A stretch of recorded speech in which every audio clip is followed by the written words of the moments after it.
नमस्कार, good morning. Chhattisgarh में स्वागत है आप सभी का। आप देख रहे हैं एबी24। मैं हूं आपके साथ श्रवण तंबोले। बुलेटिन की शुरुआत करते हैं। सबसे पहले देख लेते हैं इस वक्त की हेडलाइंस। बीजापुर मुठभेड़ में 17 नक्सलियों के मारे जाने की खबर। 12 नक्सलियों के शव बरामद। डीआरजी का एक जवान भी घायल। आज छत्तीसगढ़ बीजेपी अध्यक्ष के नाम का होगा ऐलान। किरण देव को दूसरी बार मिलेगी कमान। सुबह 11 बजे शुरू होगी चुनावी प्रक्रिया। आज रायपुर में राज्य निर्वाचन आयोग की बड़ी बैठक। निकाय पंचायत चुनाव को लेकर होगी मीटिंग। कभी भी लग सकती है आचार संहिता। छत्तीसगढ़ के 6 शहरों में लगेगा कंप्रेस्ड बायोगैस प्लांट। आज सीएम साय की मौजूदगी में होगा एमओयू। नगरीय ठोस अपशिष्ट से बनेगी बायोगैस। बिलासपुर में किसान ने की आत्महत्या। सूदखोरी से परेशान होकर जान देने की आशंका। कर्ज के एवज में प्रताड़ित करने का आरोप।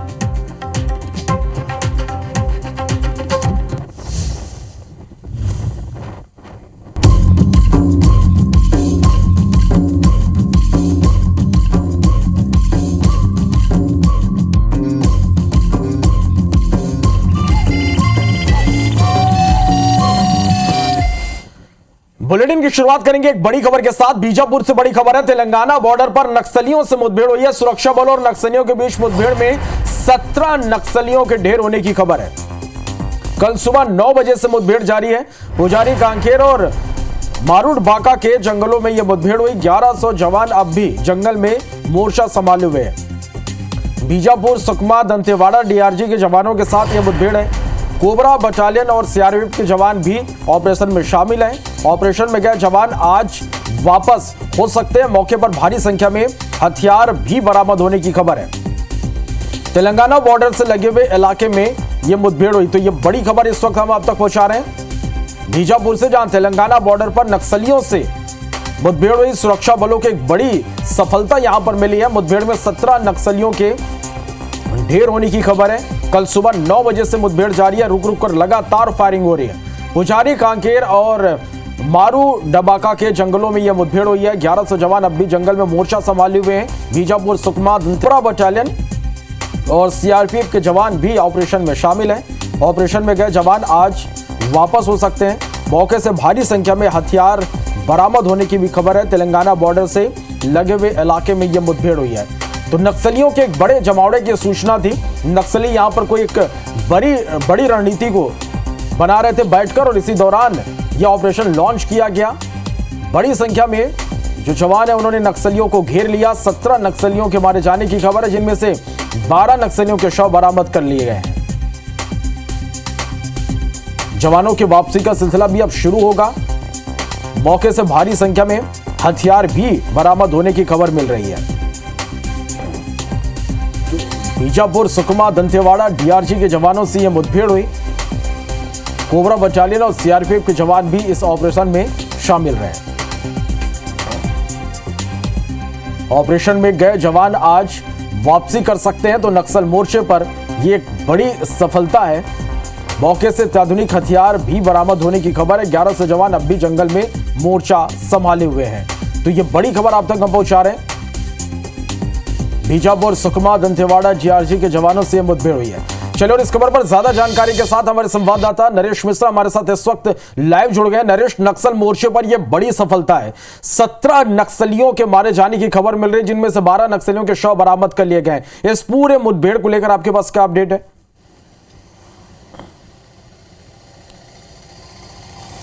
देखिए, इनमें से जो ये 12 नक्सलियों के शव बरामद किए गए हैं, इन सभी को वहां से निकाला जा चुका है और कुछ ही देर में जो नज़दीकी कैंप है, इन शवों को वहां पर लाया जाएगा और वहां से बीजापुर लेकर के आया जाएगा। एक बैकअप पार्टी पुलिस की तैनात की गई थी। तो लगातार घायल मौके पर जो घायल हो रहे थे जवान, उनको और साथ ही जो मृत नक्सली हैं उनको वहां से निकालने का काम कर रही थी। जबकि अभी भी ऑपरेशन जारी है। पुजारी कांकेर से लेकर जो कोंडापल्ली है, करीब 20 स्क्वायर किलोमीटर का घना जंगल का क्षेत्र है, इसमें अलग अलग क्षेत्रों से पार्टियां रवाना की गई थी। और इस पूरे ऑपरेशन में लगभग अब आखिरी सर्चिंग का दौर जारी है। गोलीबारी थम चुकी है और देर रात क्योंकि इस तरह की हैवी एक्सचेंज ऑफ फायर हुआ था मौके पर, तो इस बात की आशंका है कि ये नक्सलियों का शव और भी मिल सकते हैं और मौके से कई हथियार भी पुलिस ने बरामद किए हैं। तो इस वक्त सर्चिंग जारी है। पुलिस का ये अंदाज़ा है कि बहुत से नक्सली इस मुठभेड़ में घायल हुए हैं। इससे संख्या हो सकती है कि सर्चिंग के दौरान जो घायल नक्सली हैं, यदि उनके शव बरामद होते हैं तो ये संख्या भी काफ़ी ज़्यादा बढ़ सकती है। नरेश, किस तरह की सूचना थी? एक सूचना ये भी मिल रही है कि नक्सलियों के बड़े लीडर्स के यहाँ पर जमावड़ा था, एक रणनीति वो तैयार कर रहे थे। इस सूचना पर यहाँ पर पार्टियां पहुंची थी, क्या अपडेट इस पर? देखिए, बटालियन नंबर 1 के नक्सलियों की मौजूदगी की सूचना थी यहाँ पर, तो इन्हीं की ही तलाश में ये ऑपरेशन यहाँ लॉन्च किया गया था, क्योंकि कोंडापल्ली से लेकर जो पुजारी कांकेर का एरिया है, इसके आसपास काफ़ी नए कैंप खुले हैं इस पूरे क्षेत्रों में। तो नक्सली इस फिराक में थे कि जब पार्टियां निकलेंगी तो उनको टारगेट किया जाए, तो इससे पहले ही ये ऑपरेशन यहाँ पर लॉन्च किया गया। कुल अब तक देखिए 3 जवान इसमें घायल हुए हैं, 2 सीआरपीएफ के और एक डीआरजी का जवान भी फायरिंग के मुठभेड़ में जो फायरिंग हो रही थी उसके स्प्लिंटर्स की वजह से घायल हुआ है। नरेश, अब जवानों के लौटने का सिलसिला भी शुरू होगा और ऐसे में विशेष सतर्कता यहां पर बरतनी होगी। इसके लिए किस तरह की तैयारी है?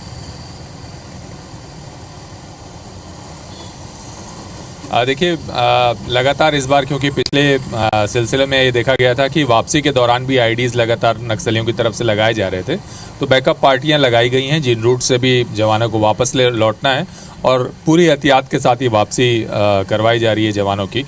तो अभी मौके पर सभी जो पुलिस बड़े अधिकारी हैं बस्तर संभाग के, ये मौजूद हैं और इस ऑपरेशन की मॉनिटरिंग लगातार कर रहे हैं। तो सभी जो जवान हैं ऑपरेशन के बाद अलग अलग टुकड़ियों में बटे हुए हैं, तो बिल्कुल उसी तरह से जिस तरह से अंदर दाखिल होते हैं जवान, उसी प्रोसीजर से इन्हें एक एक करके सुरक्षित तरीके से बाहर निकाला जाता है।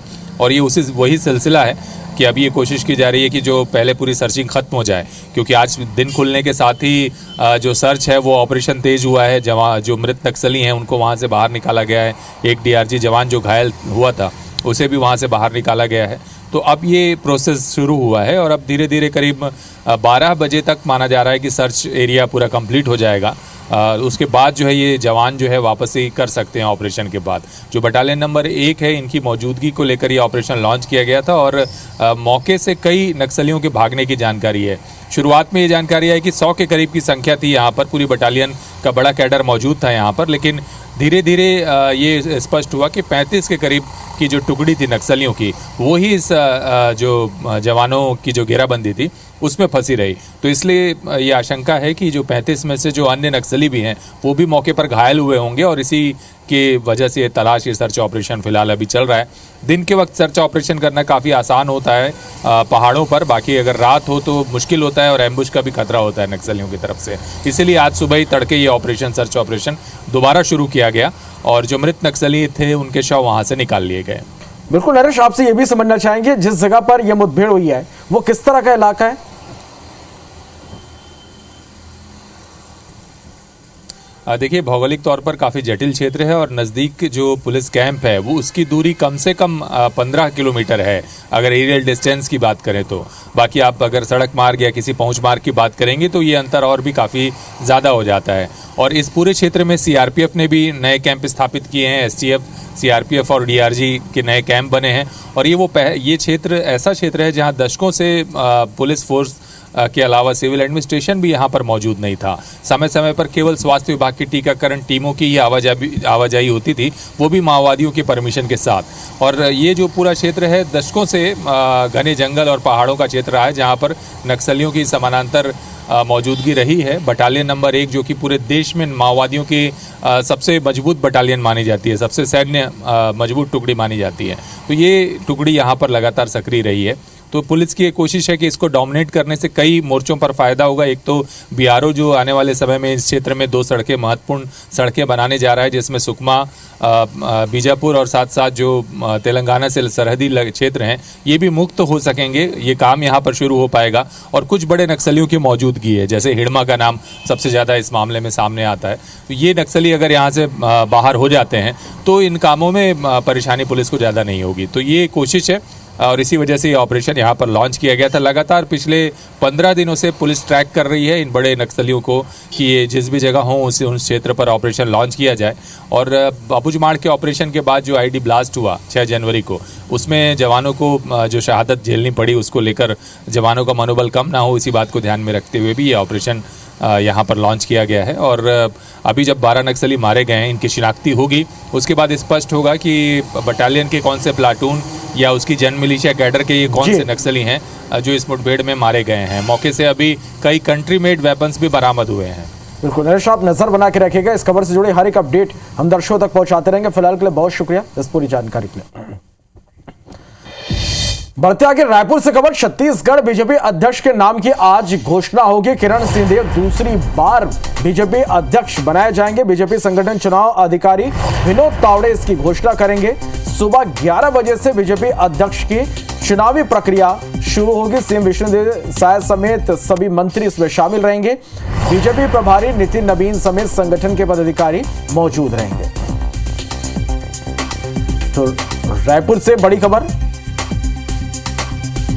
और किरण सिंहदेव दूसरी बार प्रदेश अध्यक्ष बन सकते हैं। 1989 में रविशंकर विश्वविद्यालय से इन्होंने लॉ किया। 2009 में जगदलपुर नगर निगम के मेयर बने।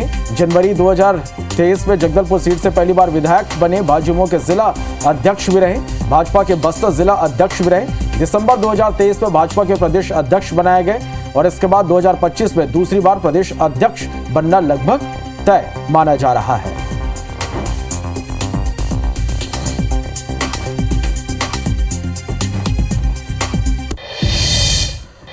रायपुर से बड़ी खबर, राज्य निर्वाचन आयोग की आज एक बड़ी बैठक होने जा रही है और इस बैठक में सचिव और डीजीपी मौजूद रहेंगे। सभी कलेक्टर और आईजी वीडियो कॉन्फ्रेंसिंग से जुड़ेंगे। निकाय पंचायती चुनाव को लेकर यह बैठक होगी।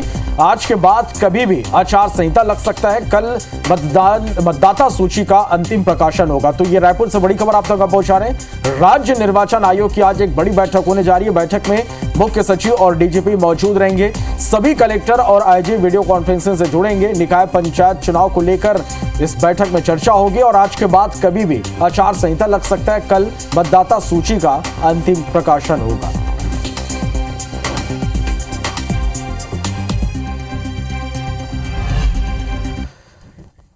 छत्तीसगढ़ में ओबीसी आरक्षण को लेकर भाजपा और कांग्रेस अब आमने सामने है। दोनों पार्टी खुद को ओबीसी हितैषी बताने में लगी हुई है। एक्स पोस्ट में कांग्रेस ने लिखा कि बीजेपी ने ओबीसी को कुचलने की साजिश की है। साल 2019 में कांग्रेस सरकार में 7 जिला पंचायत अध्यक्ष के पद ओबीसी के लिए आरक्षित थे, जबकि 2025 में बीजेपी सरकार में एक भी जिला पंचायत ओबीसी के लिए आरक्षित नहीं है। वहीं बीजेपी ने एक्स पोस्ट करते हुए लिखा कि कांग्रेस ओबीसी हितैषी बनने का ढोंग कर रही है। कांग्रेस की भूपेश सरकार में ओबीसी से केवल 3 मंत्री थे, जबकि आज साय सरकार में ओबीसी से 6 मंत्री हैं। बीजेपी ने लिखा 2023 के विधानसभा चुनाव में बीजेपी ने ओबीसी के 36 नेताओं को टिकट दिया था, जबकि कांग्रेस ने 31 ओबीसी प्रत्याशियों को टिकट दिया। बीजेपी ने कहा संवैधानिक रूप से हो रही चुनावी प्रक्रिया में कांग्रेस जनता को बरगलाकर अपनी राजनीतिक रोटी सेकना चाहती है।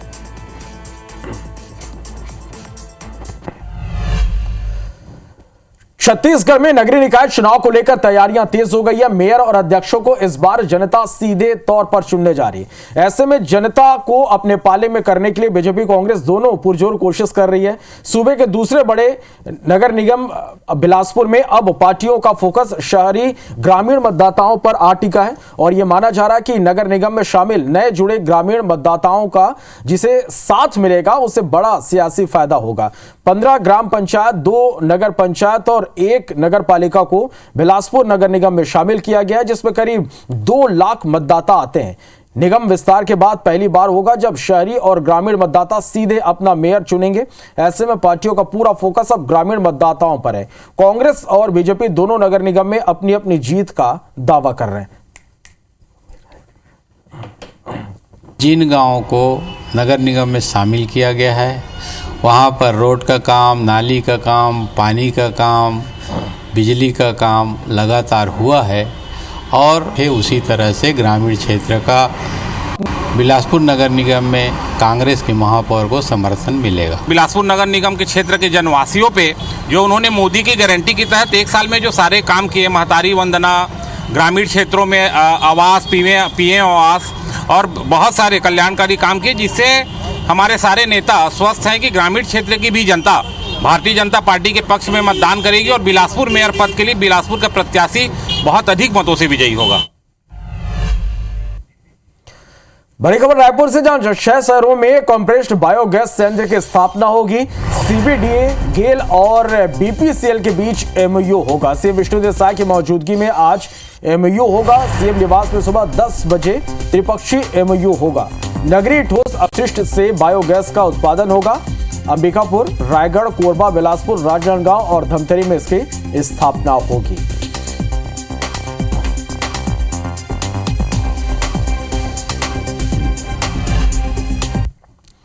राजधानी रायपुर में हेलमेट को लेकर सख्ती शुरू हो गई। रायपुर कलेक्टर ने सरकारी कर्मचारियों को हेलमेट पहनने के सख्त निर्देश दिए हैं।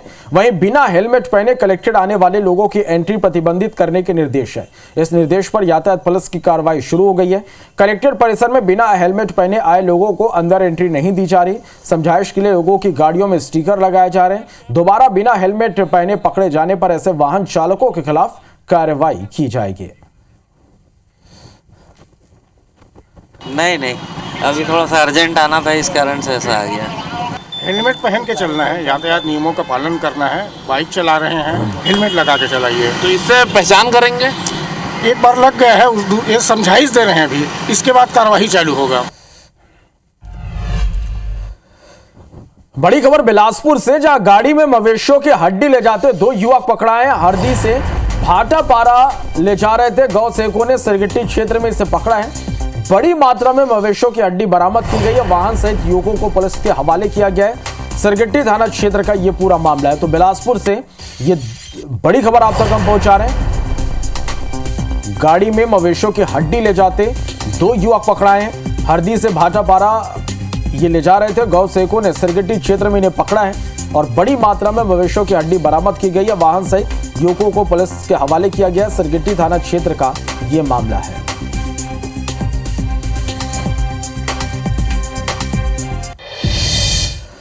बड़ी खबर है अंबिकापुर से, जहां कार सवार युवकों से मारपीट का मामला।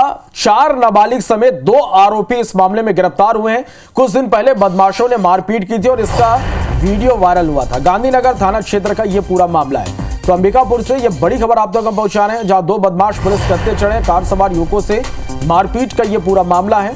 1 नाबालिग समेत 2 आरोपी गिरफ्तार हुए हैं। कुछ दिन पहले बदमाशों ने मारपीट की थी। घटना का वीडियो वायरल हुआ था। गांधीनगर थाना क्षेत्र का यह पूरा मामला है।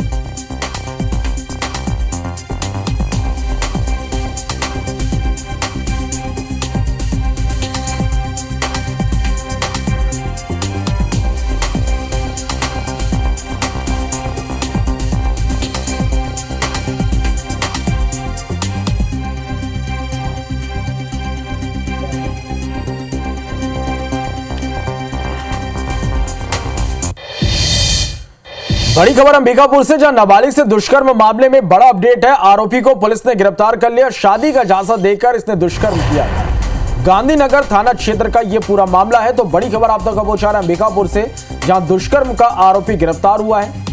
आरोपी को पुलिस ने गिरफ्तार किया। शादी का झांसा देकर इसने दुष्कर्म किया था। गांधीनगर थाना क्षेत्र का यह पूरा मामला है।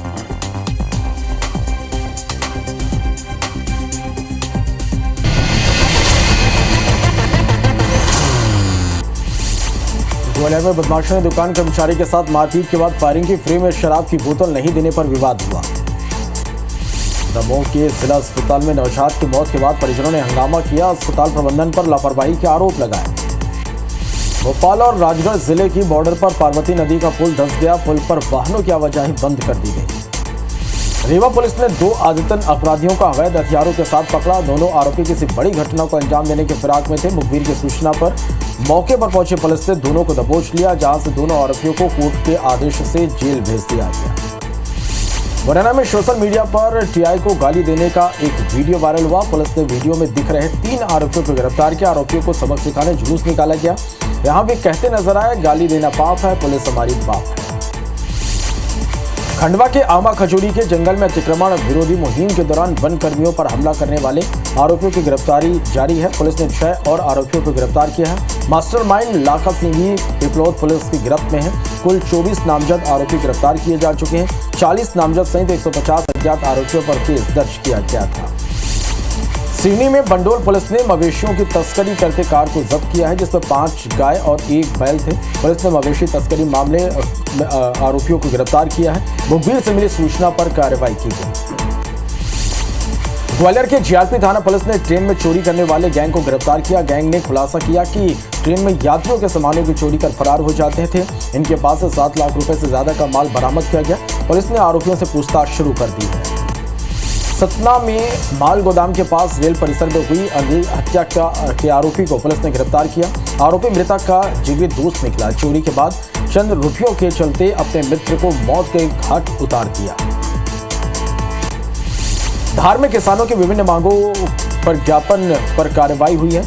नहीं होने से किसान यूनियन के पदाधिकारी और राष्ट्रीय कार्यकर्ता राष्ट्रीय राजमार्ग पर रोड जाम करने के लिए पहुंचे थे। पुलिस ने किसान यूनियन के कार्यकारी जिला अध्यक्ष समेत करीब 10 लोगों को गिरफ्तार कर थाने भेज दिया। कटनी के 3 से 4 ट्रांसपोर्ट कारोबारी के ठिकानों पर कटनी और जबलपुर के जीएसटी विभाग ने बड़ी कार्रवाई की। जीएसटी न भरे जाने को लेकर ट्रांसपोर्ट के 4 ट्रकों में लोड सामानों की जांच की गई। जबलपुर में आपसी विवाद में युवक के साथ मारपीट किया गया। युवक को कुछ महिलाएं और पुरुष विवाद करते हुए लाठी डंडों से पीटते हुए दिखाई दे रहे हैं। भोपाल में एक कार देर रात बेकाबू होकर नहर में जा गिरी। हादसे में 2 लोगों की मौत हो गई, 1 युवक घायल हो गया। मुरैना के चंबल इलाके में शादी के बाद से ससुराल वाले दहेज की मांग कर रहे थे। लड़की को लगातार प्रताड़ित किया जा रहा था। मध्य प्रदेश के खंडवा में बिजली का तार टूटकर खेत में गिरने से करंट की चपेट में किसान आ गया। करंट लगने से 45 साल के किसान की मौत हो गई। सिंगरौली में बाइक सवार पति पत्नी सहित 8 वर्षीय मासूम बच्चे को एक ट्रेलर ने जोरदार टक्कर मार दी। हरदा में नगर पालिका टीम ने प्रॉपर्टी टैक्स वसूली अभियान में बकायेदारों को नोटिस भेज रही है। टैक्स जमा नहीं करने वालों की दुकानें सील भी की जा रही है। 24 जनवरी को मोहन कैबिनेट की अगली बैठक होगी। महेश्वर में होने वाली बैठक में सीएम और मंत्रियों के साथ मुख्य सचिव अनुराग जैन मौजूद रहेंगे। महाकुंभ मेले की भीड़ को कंट्रोल करने के लिए जबलपुर मंडल भी तैयार है। प्रयागराज में के रेल कंट्रोल रूम को जबलपुर मंडल के वार रूम से जोड़ा गया है।